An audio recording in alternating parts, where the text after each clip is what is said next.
In the previous video, we've shown how you can create a list, two list controls that allow drag dropping of rows from one list to another list.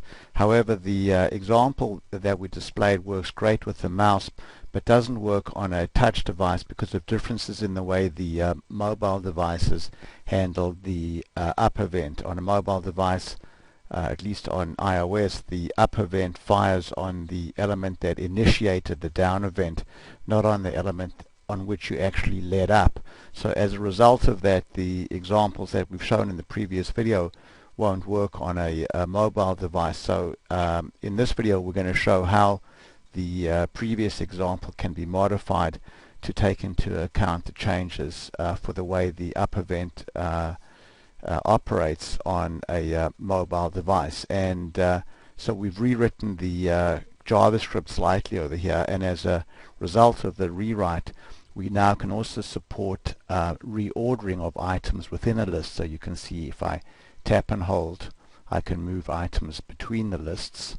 But if I tap and hold and then just move within the list, I'm going to move Nancy Clark now to the top of the list, or now move her above Cecilia Dawkins, now move Amanda Higgins to the top of the list, etc. So with this slight rewrite here, we can now support dragging and dropping within a list.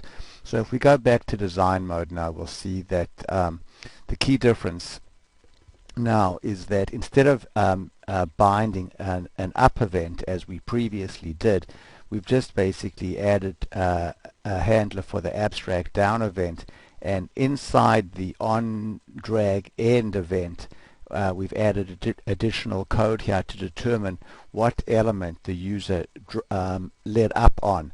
So you can see over here what we're doing is we've got a loop here that's looking to see what element the user was on when the up event fired.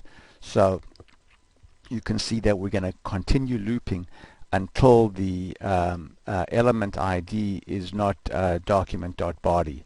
So this tells us where we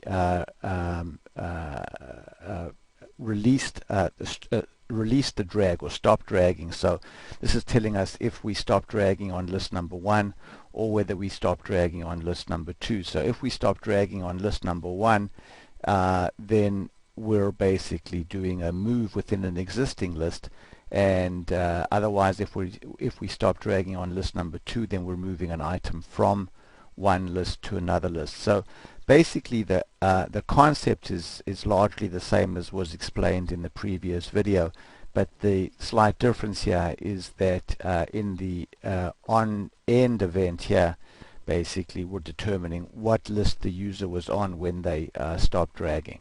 Thanks very much for watching.